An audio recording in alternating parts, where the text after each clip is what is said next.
Madiko kundifonera ku WhatsApp. Madiko kundifonera ku WhatsApp. WhatsApp number is the same number. It's same number.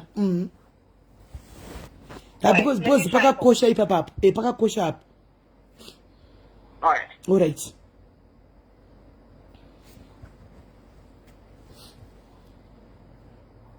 Hello. Hello. Yes, Morise. Ma?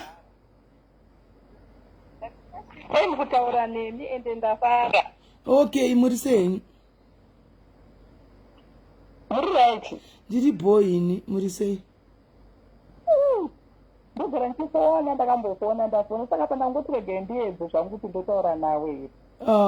Ndiripo zvangu ini muri sei? Muripi? Muri bafara zvekudembosa kufara kwandaita ka. Kwami muri kupi? Ndiri kuJoburg, ndiri kuMidrand kubasa. Oh, muri kuMidrand, all right. All right. Yeah, ndikufollowa zvekuti ndikatomboita. Anditi kayo ndafara. Ngani ndafara kukusivai. Ya, musura ndakabona zvangu ndita saiti nditazombokoma, nditazombokoma ndakati zvimeli. Andisirini. Yani. Ndeumwe mukadzi so munhu anototi kwaita akafanana nemukadzi yeye pana ndisirini. Yeah, all right.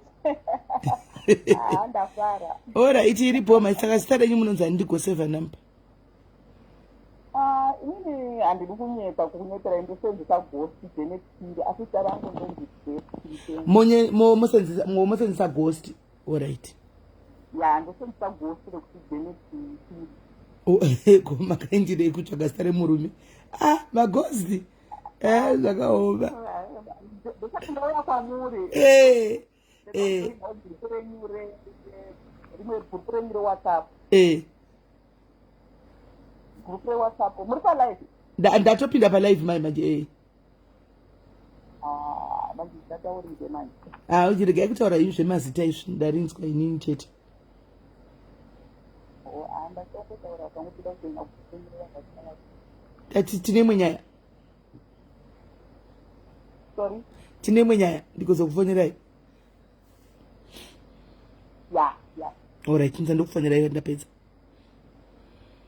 Iripo. All right, sha. Ghost roza ndindariwa chete ndotoriziva. Ghost. Indokuziva kuti maghost akana ndomaziva wani. Ndokana ndichikuziva kuti maghost akana indotaura nawo maghost akawanda. Ndomaziva maghost akana ndotoziva. Ghost rombotaka rakandimaka karozopesera rakundifarira topesera ndakutotaura opesera tonitaridza kuti ndiani. Saka isi nyaya big deal, isi big deal. Hello caller. Hello caller. Yes caller. Oh, she's live. Okay. Oh. All right. So Elin, I just want to contribute my understanding of Taurika Nasi Shema COF. Okay. So first thing, problem enyanya kuitika ndeko ichanyanya kuaffecta vanhu inyaya yemadependence. Kutese tikuzviziva zvatanga tichiita kuti vanhu vanga vachiuya nemadependence avo and some are not even like my spouse nongo achita zvangu achita kuti vakwanise kupinda fine munhu anogona kutowa zvavanoita kuti apinde it's not an issue. But now problem yapo ndeyekuti kana uchiuya hauchakwanisa kutounza dependent zvachose. So that means even your spouse kana muda utouya makuto apply as independent people unoisa kuzviapplyira COS yake if you want to come through that route. But vana manje it's going to be a problem because vana muchakwanisa kuunza. But that's going to be effective since kubvira muna March next year, and it had started a proper date, but we just know it's going to be spring. Main issue yakonzeresa zvese izvozvo from what I heard zvichitaurwa there's about 100,000 people vakauya as on health and social care visa, but per 100,000 vanhu vakauya ivavo they've got 120 dependents vakauya on top. So the dependents are actually more than the actual people who came to work. But from a dependents actual only 25% are working. Hey, so it's giving a financial burden kugovernment havasi kuwana mari pamatax because vanhu vashoma because vanhu vashoma vari kushanda so ndo imwe pakonzeresa kuti vabvise nyaya yemadependent iyoyo zvakatotanga if you remember vanhu vekunigeria when they're coming vanhu vasinganyanyoshandisa this route vaishandisa yemasters if you're coming to do a master's degree you're allowed to bring your dependents so vanhu vaiabusa system pazvatobviswa so now zvakuya uku then panyaya yemari because I've noticed that a lot of people are worried kuti threshold ye38,700 hatizoikwanisa they explained that kuti it's for other skilled workers but health and social care are exempted. Ati muri kupanzwa here guys, muri kupanzwa. Saka threshold ye38,000 utaurwa iyi hainei nemakeara nemanesi. Hainei makera, hainei manesi because net starting salary in UK is about 27,000. So they are exempted. They can still come, but the only problem is they can't bring their dependents. People who are able to bring my dependents, one vanenge vachitambira mari idzo dzekuma 38,000 zvichipera ndo vanhu vachakwanisa madependents. But vari pathreshold iri pasi vaexemptwa they cannot bring their dependents because once the idea is kuti munhu ngaaunze madependents ake achikwanisa kuvachengeta not kuti vachengetwe negovernment. Then what else did they mention? Yes, CQC regulation for those who are in UK they'll probably understand. UK and literally divided into 4 countries: England, Wales, Scotland, and Northern Ireland. CQC basically regulate some activities in England, of which if you want to open a recruitment agency, you don't necessarily need to register in the CQC. So some people who have just recruitment agencies through that route, but now you have to be CQC registered, of which it means Vaku focus mainly into people who are doing domiciliary care, Vanema care homes, Nema hospitals, because those are the people who are regulated. But if you're just doing recruitment, because like as it is now, Scotland, Northern Ireland, I know for certain, to own a recruitment agency, you still have to be regulated. Of which England avadaro. Saka ndo imechange yapo kuti kana uri ngori recruitment agency just is going to be a little bit difficult for you to bring people. What else? Teaching which ataurwa futhi. I think that's basically it. But chanduka ngosimbisa vanhu kuti vanhu ngavasabva vanyanya kuita worried kuti mancheta sei. Asi tongo chedu worry panyaya kuti vana manje vanofamba sei. But if people still want to come, let's not get discouraged. Vanhu vada kuramba vachienda kuEngland, tryai kuti muende. Kasina nochida kuti uende nemurume wako, anozviaplayirawo wega. Saka apa munhu akuzvimiririra ega, hakusisina zvekuti ningi wangu. Zvino anenge achizviaplayira achiti kudii? Exactly. Saka unotoona kuti it's more favorable to people who are single at the moment, and because kana muri couple munozvifambisa sei. Hanzi izvozvi hanzi nevanhu izvozvi we are watching BBC caller zvamukutaura zvisiri izvo. Okay, I'm going to send you I've got the whole program actually. I'll send you by WhatsApp. Okay. Mutaura zvinhu zvandachiteerera. Okay. All right. Hanzi we are watching yatigonzwa kuti vanhu vacho vari kuti kudii vari kuti imi vacho vari paBBC izvozvi vane chokwadi. Chifonaiwo muti udzoti kwai kudii, chifonaiwo muti udzoti kwai kudii kana kola vakanganisa information tinzwe kuti imi muri kuti chii. Hanzi it's live right now. Alright, regai tinzwe kwamuri kola maita basa. Thank you very much. Regai kuda zvachinjwazve, regai tinzwe vari kuti chii. Alright, sure. Right, chiti pai correct information kwai kudii.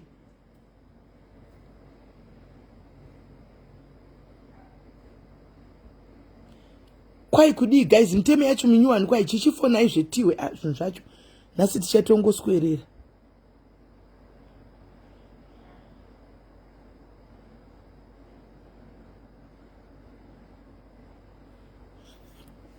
Nhasi tichatongoswerera izvi tichatombomanya naidzi because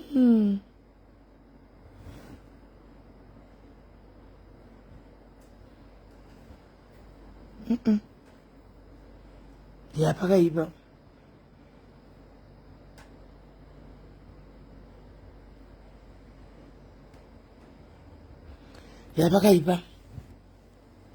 Pakaipa hapana kumira mushe.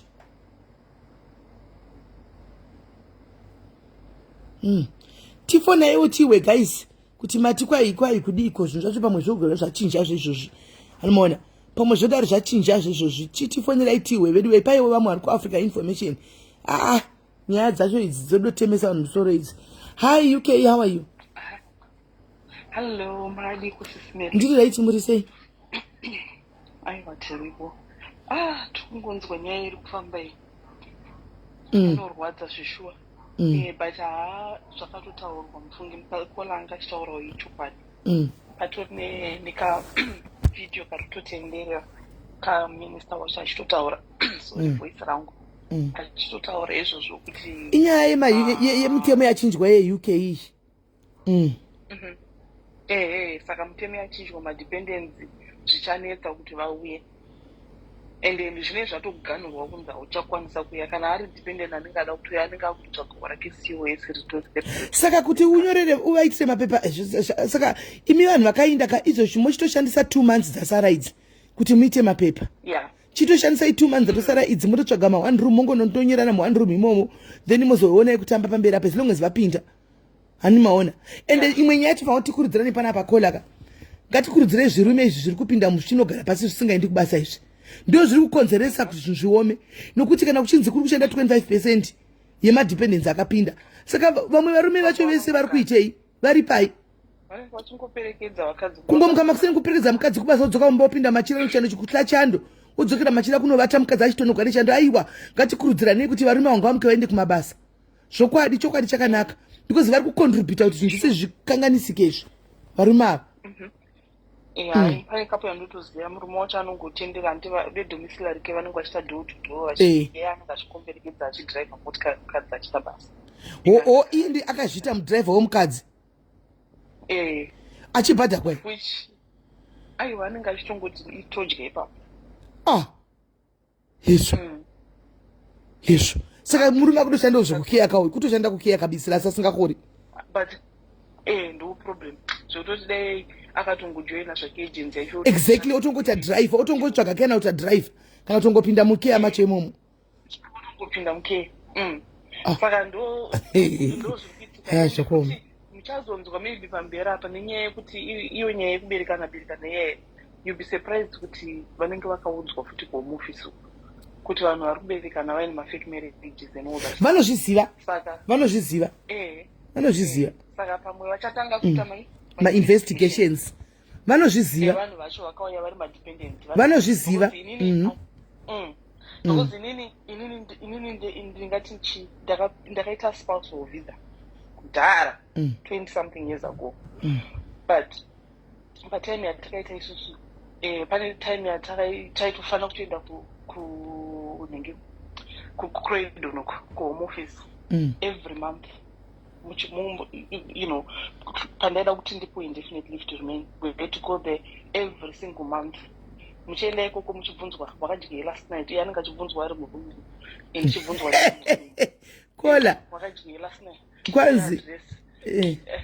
kwanzi they are also planning to deport vasiri kuenda kumabasa varume ngavadzoke ukaenda kogara ngazvidzoswe vanozviita they will start to hunt down these people vanogona kungonoka handidi manga paadresi kuti tikushanda kwakati togara pakati aiwa ngavadzoswe ungosvika ungoti toda kuona kuti makagara sei panapo muri kapoka makauya muri dependent tione masutikezi enyu tione matoothbrush chaiyo yako ndeipi yemurume wako ndeipi bhutsu dzake dzipapi kana muri dependent you are supposed to be living together saka they can go to that extent indi kutotaura from experience ngavadaro ngavaite izvozvo ngavaite vachatanga havatangi mukazoona vakuanaunza kudai soka vanenge vatozviplana kubvira kudhara saka you'll be surprised kuti soon vanenge vakutoita izvozvo kune vaya vakaberekana vaya watch out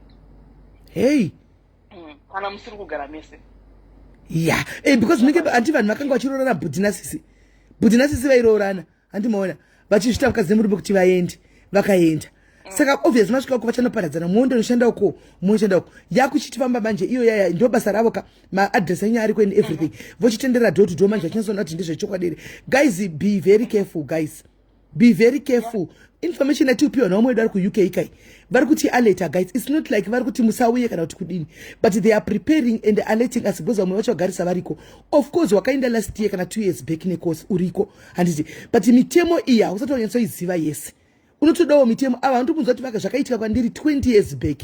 It's something that kana zvakamboitika, it's something that can come back today kuti unongona vatomira padoo pako usingazvizivi. It's not like ava havasi kutomboziva kuti kune mafake marriages, vanozviziva but they are not going to alert you. Hanimaona kuti mutize mugadzire zvinhu zvenyu kana kuti mupretende. Hanimaona vanokujumai makarivara. That's varungu for you. That's what they do. UK manjera. I know people are not vanhu vakauya kudhara tinenge tichiziva because zvinhu zvinongokuchinjirai one day. Let me give you examples of things zvakangokuchinja sekuseka. Kudhara, the reason why muchiona kuti vazhinji manurses, nursing waiti ukauya waingosvikopinda munursing wototanga kubhadharwa mari. You don't pay a penny. Opo accommodation, wobhadharwa mari uchishanda uri ipapo hautombotambudzika. Saka that's why it was easy for everyone to become a nurse. But vakangofuma vachongoita sezvavangoita apa kuti kubva musi chakati hatichabhadhara manesi, you have to pay for your nursing yako, hauchapuwa bezari. Saka zvakabva zvakukatwa. Nokuti kwazviri kuendaka zvezvo noti varungu vakangwara vanenge vachiziva chitodzi chese zvokuti munotsvaga 2 bedroom house mogara budhinasisika vakakusvikira vakaona kuti muri kungwarisa chapesera vati imbo vatai mose tichiona kuti zveshuwa muri murume nemukadzi. Nokuti vanogona kujutiwa kana muchigara motoisa zvinhu zvenyu zvese muroom 1 kana muri iwe husband little things like that kuti okay iwo hembe dzako dziri kupiwa dzako dziri kose dzako dziri muroom umwe iwe dzako dziri exactly muri couple. That alone can actually and kana watongoenda ku wrong side, you know, it's hard kuti udzoke futi kune the other side. Maonozoona munhu pamwe anenge akufaitana nehome office oita 10 years achifaita moti ko vanhu vakaenda vaida aite 10 years asingadzoke kumusha asingadi mapepa anenge akabatwawo pamwe achibhekila nenhingi nelegal, you know, achienda kumalawyer mari dzakuperera kumalawyer wakudi you can't do anything for 10 years 15 years wakamirira decision. Maona ukangobuda udzoke. Saka unenge watongostuck for the next kusvikira waita decision yavo. Saka nozvandokaza kuti ipapo pamanesing zvakachinja takatarisa vanhu pani pakazovhurwa futi kunziva papaita futi vanhu vakati vanga vari illegal immigrants nobva pavhurwa dhoo remasylum seekers. Vanhu vakanzi uyai vada kuclaim asylum, vanhu vakati hururu vakamhanya, but vamwe manje vainyara because vaiita maasylum vamwe vaenda kunoimba kuembassy Zimbabwe neembassy kweko vachienda vachinoridza ngoma vachise because you have to prove kuti uri muri opposition muchimba muchiti mugabe bye zvakati muchimba vari padhori panhingirira vachitora mavhidhiyo wetuka home office kuti ndo zvatachita tachitoita tiri pasocial media saka takutozikanwa you know saka vamwe vainyara manje izvozvo dhoo rakavhurika kudai vanhu vakapinda vakaenda pavakangovhara kudai so vakazoda kuti takuda kuuyawo zvazviti asylum iya yakunidza haichatotoriki. Saka kune vamwe vatori munomu vakatotora kutotora asylum vakatoita mafailed asylum seekers. Vamwe vakatokwanisa kupinda panguva iyoyo vatori mabritish passport. Saka munomu zvinhu zvinongokuchinjira imakatarisa kudai so. Saka kana chitaura dzimwe nguva vanofunga kuti vanhu vaima-20 years because we know things can just change and kana zvachinja kuti uchadaiwo zvinokutorera makore pakaipa kukwanisa kubata pepa riyeri. Pakaipa especially panyaya yevana apa ndo pavakanganisa zvevazorume hana basa anongosara kana isara but pavana apa ndo pavakanganisa pavana apa vakanganisa. But vanhu munongoshingirira, you never know, there will be always one way or the other. Takungoni vanhu vakungotimbona matai kuti zvingochinjwa pa sezvo zvichaenda handizvichaenda kunodhibhetwa kana zvadhibhetwa kana zvatofinalizwa zvatopedza kudhibhetwa. Vatonedhetika kuti saka hazvigoni kucontestwa iyi. Aiwa zvatocontestwa zvatoparliament zvatotaurwa kubva muna spring which is like March April kubva ipapo madependents anenge asingachapindi. Saka izvinezvi vane madependents avo yatongo yakutopinda kubva ipo panapa motokufaira kuti mukurumidzi mupinde ende futi iwo kana vachitoziva kuti kuna spring vanogona kudhireka zvavo mafita avo vachinonoka pamavhisa acho. Maona but aiwa Melody, it's not about the salary kuti unze madependents. No, it's no longer about the salary. Havachatodi madependents. Hachauyi nokuti zvirume zvenyu zviri kungonosora zvakagara pamba zvichingokuperekedzai kuenda kumadomiciliary work uko asi zvisingadi kushanda. Saka zvakaoma but vanokwanisa kuuya chingouyai vana vanogona kuzotera nedzimwe nzira. Handimona kune vamwe tirikutoona kuti vamwe vari mufuno vema-20 years vari kutotanga kutoitwa reunited nevana vavo ezvinezvi nenyaya yemasiwo esiwaya because vaitotadza 20 years desezvikunza vana vavo and now they are able to bring them.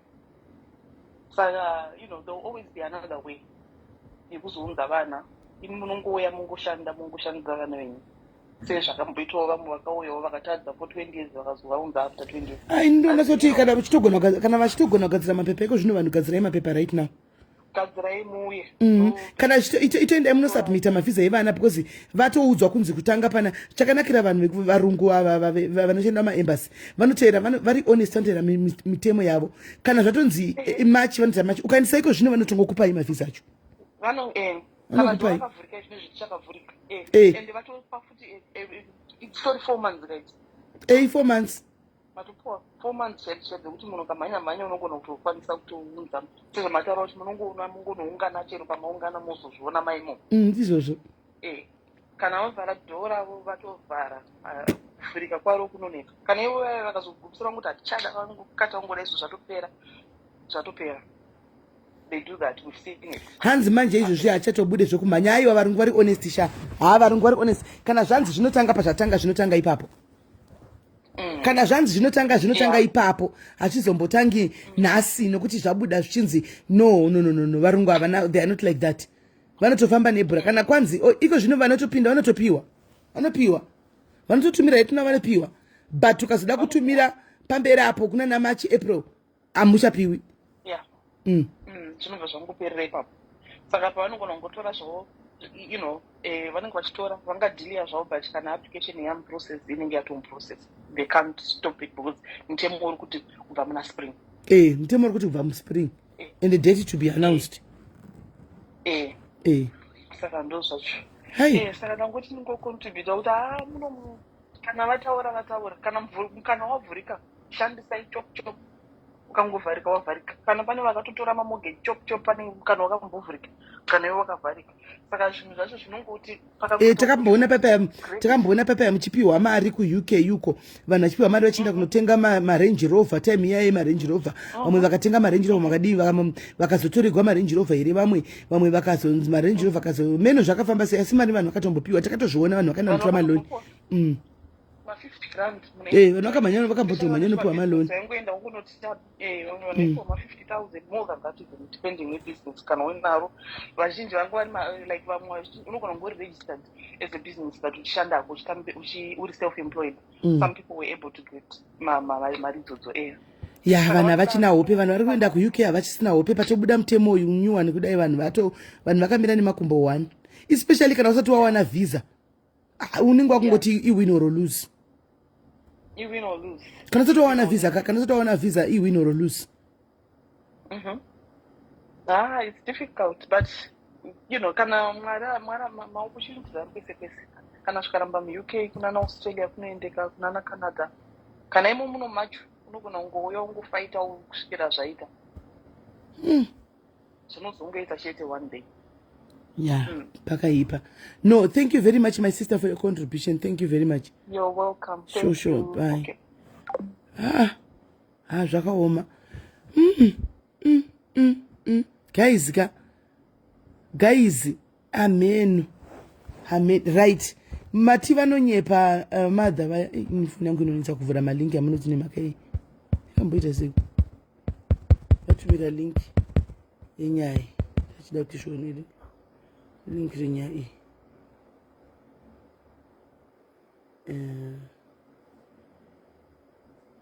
Right. Hi, dear. Right. Mati vanonyepa madha. Hello. Over 2,000. Yes, Murise call. Everything. Hello. Yes, Inzwai. Hello, SIS MELLY, how are you?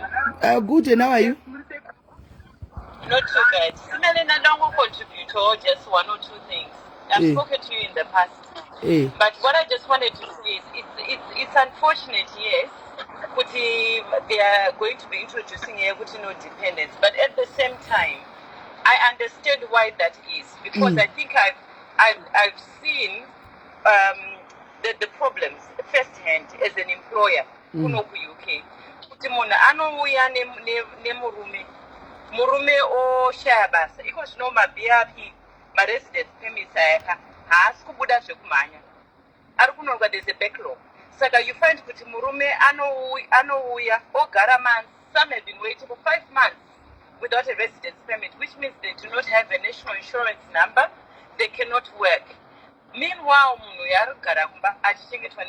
which puts a strain on marriage, which puts a strain on a lot of things. The other problem that's there is, especially kanavari vana vadiki, vari below the age of 11 years of age.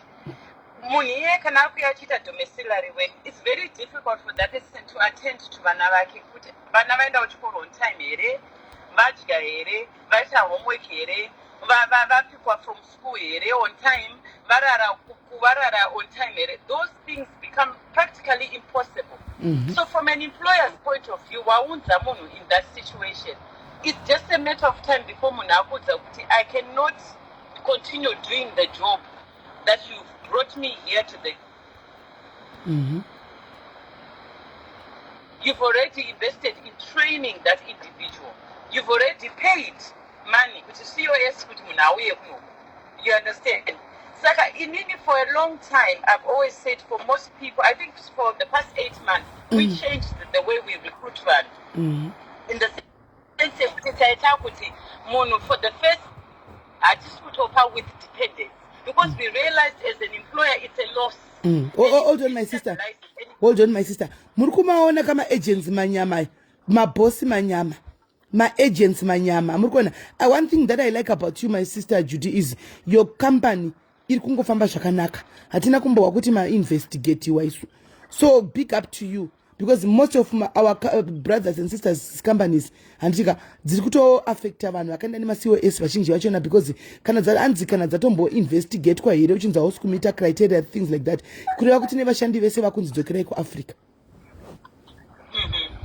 And it's a shame because you see that people are struggling. People are really, really struggling. Even option you know, you mentioned people, if they can hurry up on Zavana, laws around housing, around overcrowding. You cannot have it doesn't work like that. England is about systems. I'm always saying this, it's about systems, and you cannot operate outside the systems for long. Even my employers, again, it has been short-lived. Manu but one investigate what to my COS. Man Maruko Batara, from my COS, actually Africa, there are no hours. Ano Yakuno, and ano struggler. Many people are struggling. That is the reality on the ground. I do not advocate for people to sell their properties. I think Monaka, Akawuya, Anfanakuya, Oya, Oshandira Muriake, where possible. And it might mean they are separating from Ivana, it might mean they are separating from the husband. This has been the case. I've been in this country for close to 30 years now. Yeah, this has been the case from Isuso Bataka Uyoamon, I separated from Manavavoni for 5 years, whatever the case is. But you do what you have to do. Uno just assess a situation yako wake. People don't need to convince you to come to the UK. UK is not the only country, by the way. You know, for Banima companies that for Kiwi. There are so many companies. We're now a global village. But people there has to be an element of due diligence from one. And people have to be realistic. England, I see what we thought before would is paid of gold. You know, you come, you work, within 2 months, what clear within 2 months, what function business. Mari is designed to circulate in the UK. Mari is enough for you to just pay your rent, pay your bills, and that is it. Just the excess, we are lying to ourselves. There are some companies, my company included, we understand the struggles. We understand the struggles. Our carers are salaried because we understand what don't care. Client, you end up hospital. My hours will reduce. You cannot live on 15 hours a week. We understand that. So you also depend on the company in a good value base area. They want to take care of their staff. But even within that, you find that people are also not very loyal. You know, people come, they take whatever they can take from you, and then they move on, which is fine, because that is life as we know it. You know, you take advantage of situations and you move on. But I'm in full support, Smell, of any changes that are being implemented, because in the long run, it sells best for everybody. The company, because it destabilizes company, and the economy, it destabilizes, because like you said, there's so many people who are getting dependent, and some dependents are not working. And when my health issues are dependent on the NHS, you know, there are just too many children in a class. You know, it has a massive impact. That's the only contribution I wanted to give, Simele. But thank you for the excellent job you're doing. Thank you. I just want to say keep it up as well. Maria Masio esino ya 2 minutes yakawanda yodyiwa yopera but kamba nekangansika. So keeping your company clean, so zvamuri kuita izvi, you can go up to 30-40 years, small profits, but muchita zvamuri kuita zvichitendera mberi. Absolutely. Thank you, Simele. All right, sure, so thank you very much. And ndo umwe company karonga ndotosiva zvezvo kutoda vanhu nemakambani ndovasiva kaini. Right, nyaya dzoka yaningiri yaJames Clever lusho regaiti munzotantaura kuti kudini vamati madha vari kunyepa paya regaitinzwe kuti pari kutegwa kunzi chii chaiko Inzwai. So the 5-point plan, the first of our 5 points will be to end the abuse of the health and care visa. We will stop overseas care workers from bringing family dependents, and we will require care firms in England to be regulated by the Care Quality Commission in order for them to sponsor visas. Approximately 120,000 dependents accompanied 100,000 care workers and senior care workers in the year ending September 2023. Only 25% of dependents are estimated to be in work, meaning a significant number are drawing on public services rather than helping to grow the economy.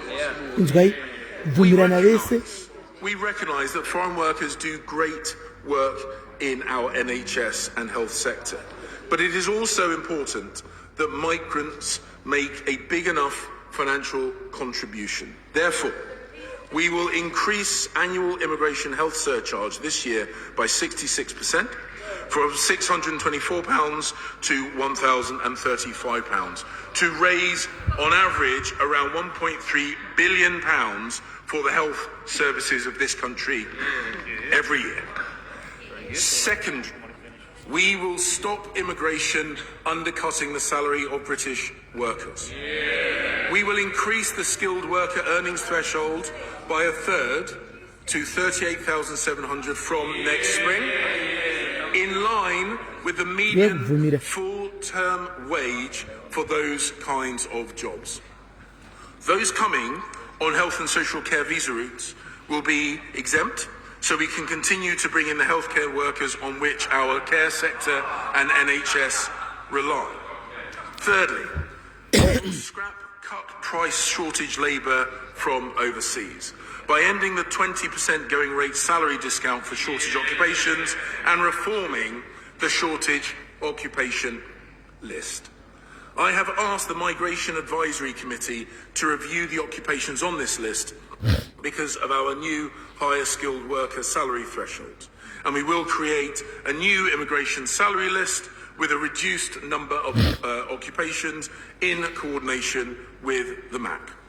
Fourthly, we will ensure people only bring dependents who they can support financially by raising the minimum income for families. Deputy Speaker, this package of measures will take place from next spring. Finally, having already banned overseas master's students from bringing family members to the UK, I have asked the Migration Advisory Committee to review the graduate route to prevent abuse, to protect the integrity and quality of the UK's outstanding higher education sector. It needs to work in the best interests of the UK, supporting the pathway into high-quality jobs for the global talent pool, but reducing opportunities for abuse. Madam Deputy Speaker, this package of measures, taken in addition with the measures on student dependence that we have already announced in May, means that around 300,000 fewer people will be eligible to come to the UK than were coming last year. This is the largest reduction on record.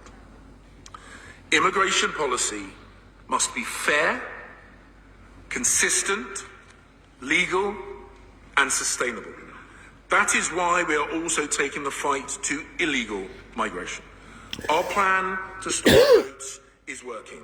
Small boat arrivals are down by a third, even as illegal migration across the rest of Europe is on the rise.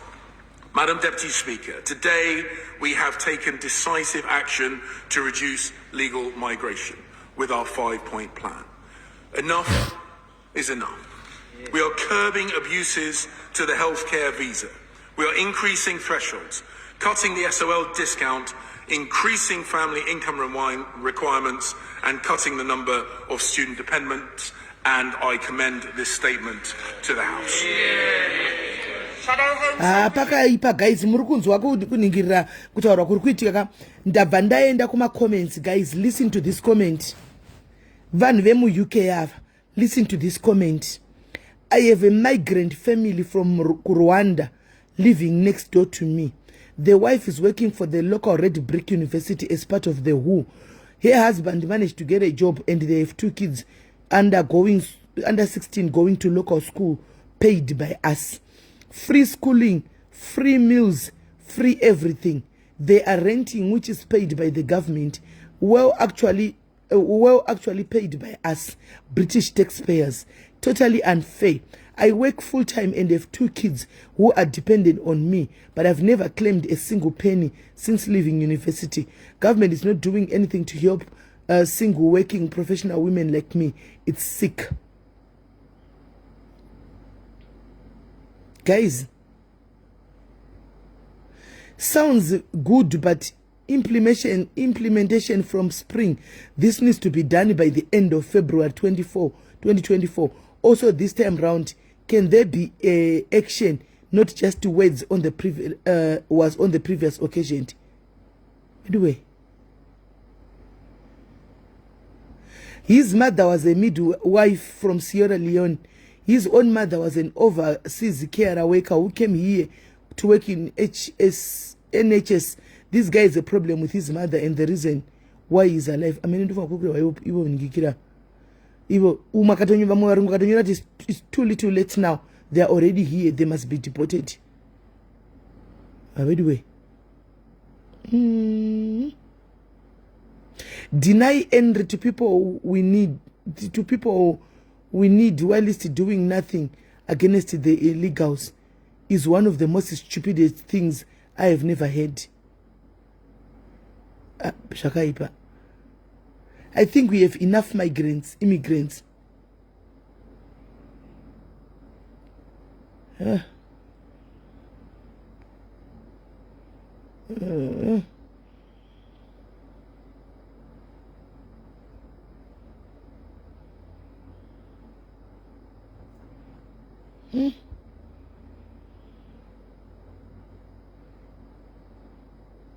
Put a freeze on any immigration, at least for 5 years, then reassess any immigrants here already to pay in the system for 5 before they can access our NHS housing or benefits. Take their boots back to France. Government needs to get rid of these wish bonds where their big bonds are supposed to be. Right. As they rejoin the EU, we never had all these problems before.